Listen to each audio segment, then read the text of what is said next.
जो सरकार के खिलाफ आवाज उठाएगा उसको बदनामी तो झेलनी पड़ेगी। कुल इस सरकार ने ऐसा कर दिया है कि आप सही आवाज उठाओ, देशद्रोही हो, आप पाकिस्तानी हो, आप खालिस्तानी हो, आप एंटी नेशनल। मीडिया तो बिकी हुई है, मीडिया तो बिकी हुई है ना।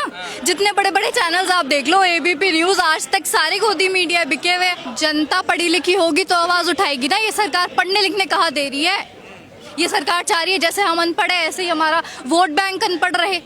लोग पढ़ लिख गए, बिल्कुल जैसा अंग्रेजों के टाइम में था ना वैसा ही कर रहे। एजुकेशन के अगेंस्ट है ये गवर्नमेंट, इसलिए ऐसे नेता को बिठा रही है जो ना पेपर ठीक से होने दे रहे हैं ना कुछ। इससे पहले अगर हम 14 से पहले देखें, एजुकेशन की बात होती थी, साइंटिफिकली बात होती थी और उन मुद्दों पे बात होती थी जो होनी चाहिए थी। हम वापस धर्म पे आ गए हैं, जात पे आ गए हैं, गोबर पे आ गए हैं। हाँ, इस्तीफा तो होगा और इस्तीफा होना भी चाहिए, लेकिन ये सरकार जो है ढीठ है। टाइम लेगी पर हाँ, रिजल्ट जरूर निकलेगा इसका। इस्तीफे से क्या बात बन सकती है? अगर धर्मेंद्र प्रधान का इस्तीफा हो जाए तो व्यवस्था सुधरेगी? व्यवस्था तो नहीं सुधरेगी, लेकिन एक अकाउंटेबिलिटी नाम की चीज़ होती है जो हम डेमोक्रेसी में देखते हैं। एक कलेक्टिव अकाउंटेबिलिटी, कलेक्टिव रिस्पॉन्सिबिलिटी जो इस सरकार में हमें कहीं नहीं दिखती, लेकिन अगर इस्तीफा हो जाएगा तो थोड़ी बहुत शायद वो हमें दिखती। हाँ, एक ने बोला था कि ये यूपीए नहीं है, ये एनडीए है, यहाँ इस्तीफे नहीं होते, है ना। लेकिन हाँ, इस्तीफे भी होंगे और आपकी सरकार भी जाएगी। क्या शिक्षा को लेकर सरकार गंभीर नहीं है? सरकार, ये जो सरकार है, ये जो बीजेपी है, ये शिक्षा को लेकर बिल्कुल भी गंभीर नहीं है, क्योंकि ये खुद शिक्षित नहीं है ना। एक एजुकेटेड पर्सन ही एजुकेशन को समझ सकता है। तो जब खुद ही एजुकेशन नहीं है इनके पास, तो ये क्या समझेंगे एजुकेशन को कि क्या होता है। समर्थन करने आए हैं। हाँ, होप्स तो हमने स्टार्ट हुई है इस पार्टी के साथ, सीजेपी के साथ, और हाँ, यकीन है कि इस्तीफा आएगा, उससे आगे भी हमारा रूट है जो कि हम फॉलो करेंगे उसको। कुछ लोग बदनाम करने की भी कोशिश कर रहे हैं। जो सरकार के खिलाफ आवाज उठाएगा उसको बदनामी तो झेलनी पड़ेगी। और अगर इन सब लोगों को जो सरकार के खिलाफ सही मुद्दों पे आवाज उठाते हैं, एंटी नेशनल्स कहते हैं ना, तो हम हैं एंटी नेशनल। सही मुद्दा उठाना देशद्रोही हो जाता है। बिल्कुल, इस सरकार ने ऐसा कर दिया है कि आप सही आवाज उठाओ, देशद्रोही हो, आप पाकिस्तानी हो, आप खालिस्तानी हो, आप एंटी नेशनल। क्या गलत मांग कर रहे हैं क्या आप लोग? हमें तो नहीं लगता। अगर हमारी मांगे गलत होती तो हम मांग ही नहीं करते। एक एजुकेटेड पर्सन अगर हमारी डिमांड्स को देखे तो वो यही कहेगा कि बिल्कुल सही मांग हम कर रहे हैं। लेकिन सरकार ने कहा सेना ने पेपर करवाया, सेना को जिम्मेदारी दी गई है, तो अभी भी आप हाँ, तो सेना इसी काम के लिए तो रह गई है, हमारे प्लेन्स इसी काम के लिए तो रह गए हैं कि पेपर डिलीवरी करेंगे इधर से उधर। बिल्कुल कोलैप्स हो चुका है एजुकेशन सिस्टम इंडिया का। तो कोलैप्स कब का हो चुका है। तो कैसे विश्वगुरु बनेंगे? विश्वगुरु तो बन रहे हैं, हमारा डंका बज रहा है पूरे वर्ल्ड में। दिख नहीं रहा क्या आपको? इंटरनेशनल न्यूज देखो, हमारा डंका बज रहा है हर जगह। ये डंका बज रहा है, ये बजा रहे हैं ना सामने, तालियां पीट रहे हैं, वही डंका बज रहा है। विश्वगुरु नहीं है भारत? बिल्कुल भी नहीं है, अभी तो बहुत सालों लग जाएंगे। टीवी में नहीं देखते? कौन? हाँ, मीडिया चैनल नहीं देखते? मीडिया तो बिकी हुई है, मीडिया तो बिकी हुई है ना। जितने बड़े बड़े चैनल्स आप देख लो, एबीपी न्यूज, आज तक, सारे गोदी मीडिया बिके हुए। सच्चाई तो वही तो बना रहे हैं ना, सच्चाई दिखाएंगे तब पता चलेगा ना कि इंडिया विश्वगुरु है या नहीं है। झूठ दिखाते हैं? बिल्कुल झूठ दिखाते हैं। यहाँ पे एक भी है आज तक का चैनल, एक भी है एबीपी न्यूज का चैनल नहीं है। मेन स्ट्रीम मीडिया ने जोड़ लिया मीडिया तो इसका आंदोलन यही आता है ना उन्हें। मैंने अभी क्या बोला कि आप सही के खिलाफ आवाज उठाओगे, आप एंटी नेशनल्स हो, और हाँ, हम एंटी नेशनल्स है। कोई आदमी 6 साल से जेल में बंद है, उसका क्या लेना देना है साथ? ये आप इनसे पूछो ना, गोदी मीडिया से, जो ये लोग बोल रहे हैं हमें। क्या उम्मीद है? अब आपको क्या कहना चाहेंगे सरकार से? सुप्रीम कोर्ट की गाइडलाइंस का हवाला भी दिया जाता है जनता को, तो उम्मीद है चल पाएगा आंदोलन आगे? ये आंदोलन तो चलेगा, नहीं हटेंगे जब तक इस्तीफा नहीं आता। पूरा सिस्टम ही खराब हो। तो स्टार्टिंग तो छोटी ही होती है ना, कहीं से तो स्टार्ट करो, कहीं से तो अकाउंटेबिलिटी देना स्टार्ट करो। इस्तीफा दो, फिर हम आगे जाएंगे। इस्तीफा ही नहीं दे रहे हो, डरे पड़े हो, तो फिर क्या होगा?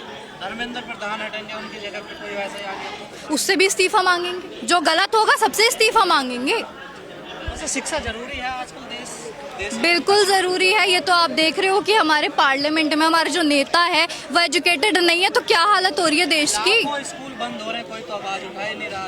पूरे देश भर में 1 लाख से ज्यादा स्कूल बंद कर दिए सरकार। तो ये आवाज उठनी चाहिए ना। लगता है जनता को है जरूरत, अगर जरूरत होगी तो उठाती ना। जनता पढ़ी लिखी होगी तो आवाज उठाएगी ना। ये सरकार पढ़ने लिखने कहाँ दे रही है। ये सरकार चाह रही है जैसे हम अनपढ़ है ऐसे ही हमारा वोट बैंक अनपढ़ रहे। लोग पढ़ लिख गए, बिल्कुल जैसा अंग्रेजों के टाइम में था ना वैसा ही कर रहे। एजुकेशन के अगेंस्ट है ये गवर्नमेंट, इसलिए ऐसे नेता को बिठा रही है जो ना पेपर ठीक से होने दे रहे हैं ना कुछ।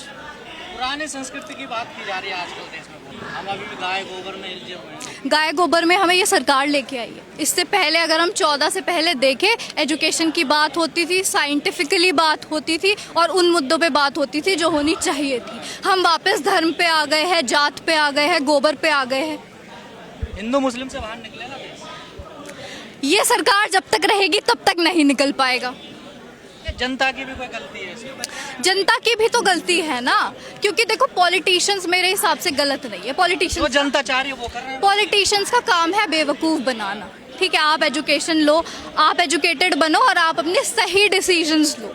पॉलिटिशियंस मेरे हिसाब से तो बिल्कुल सही है। हर पॉलिटिशियन बेवकूफ़ बनाता है जनता को, लेकिन ये जनता की रिस्पॉन्सिबिलिटी है कि वो बेवकूफ़ ना बने।